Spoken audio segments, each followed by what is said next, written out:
आज तो किसी को मुलाकात भी नहीं करने देते इमरान खान साहब से। उनका अपना वज़ीर आला मिलना चाहता है, उसको नहीं मिलने देते। और जो नहीं मिलने देते वो पाकिस्तान की मिलिट्री एस्टेब्लिशमेंट और पंजाब हुकूमत का एक गठजोड़ है जो इमरान खान साहब की मुलाकातों को रोकते हैं।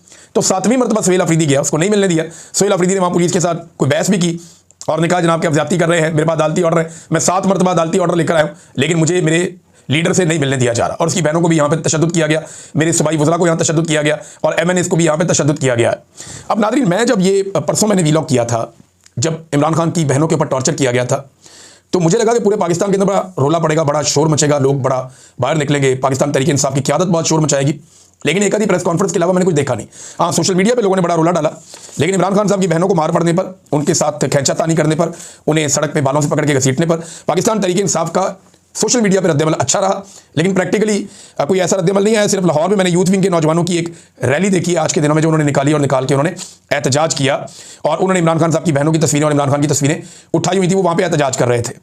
लेकिन जिस तरीके से एक पॉलिटिकल पार्टी इसके ऊपर रिएक्ट कर सकती थी, यानी आप एक लम्हे के लिए सोचें ना कि अगर ऐसा एक धक्का पड़ जाता आसिफ जरदारी की बेटी को, बिलावल की बहन को, या मरियम नवाज का दरवाज़ा टूटने पे जिस किस्म का रोला पड़ गया था, क्या उसका 5% भी हुआ इमरान खान साहब की बहनों को सड़कों पे घसीटने पर? अच्छा, एक और चीज़ मैं देख रहा हूँ कि कुछ लोग इसकी मजम्मत कर रहे हैं, लेकिन साथ साथ वो ये भी कह रहे हैं कि PTI की क़यादत को भी वहाँ पे होना चाहिए था। देखिए, मैं एक चीज़ आपको बताऊँ कि जुल्म ही होता है। आप मजलूमों की तादाद जितनी मर्जी बढ़ा दें, वो जुल्म ही रहता है। जिन्होंने मार कुटाई करनी है, जिन्होंने हुक्म देना, उन्होंने वही रहना है। मेरे ख्याल में मजम्मत इस बात की होनी चाहिए कि भाई बहनें अपने भाई को मिलने गई हैं, ये उनका बुनियादी हक भी है और कानूनी हक भी है, अदालती अहकामात भी मौजूद हैं। इसके बावजूद आप उनको नहीं मिलवा रहे, यहाँ पे मजम्मत होनी चाहिए कि आपने मुलाकात कैसे रोकी, क्यों रोकी। आपने 17 दिन हो गए इमरान खान साहब को कैद तन्हाई में क्यों डाला हुआ है?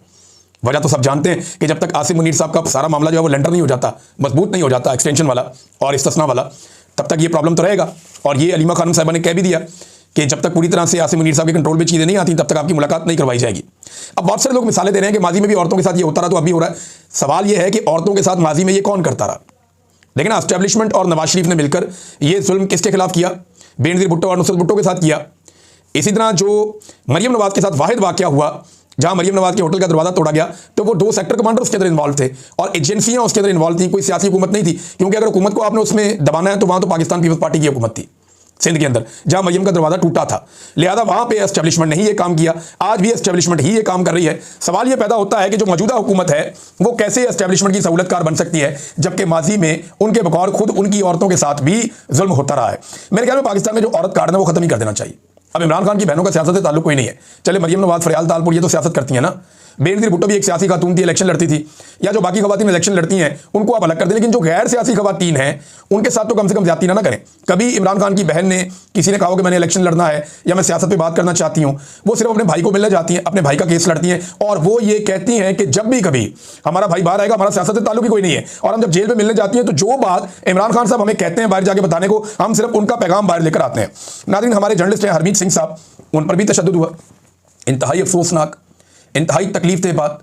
और उससे ज़्यादा तकलीफ दे बात यह है कि एक दिन पहले हम सब और बहुत सारी सहाफ़ती तंजीमें, हर तरफ रोला पड़ा हुआ था। शादिब खानज़ादा साहब से एक सवाल किया था एक साहब ने उनकी अहलिया की मौजूदगी में, तो उसको हरासमेंट भी करार दिया गया, बड़ा रोला शोला भी डला। मैंने भी कहा कि मुझे देखने में अच्छा नहीं लगा, लेकिन मामला पता क्या है कि फिर हरमीत सिंह के मामले पर भी बोलो ना, इधर भी आओ ना, इधर भी आप आगे वो करें। यानी मिडिल क्लास आदमी का कोई पाकिस्तान में एहसास नहीं है? क्या आपका एलीट क्लास में होना ज़रूरी है कि आपके इंसानियत को पूरे होंगे? यानी अगर शाहजेब खानज़ादा के खिलाफ कोई कैमरा निकाल के एक सवाल पूछ ले तो उसको आप कहें कि बहुत काबिल मुजम्मत है, फिर आप ज़मीन आसमान के कलाबे मिला देंगे।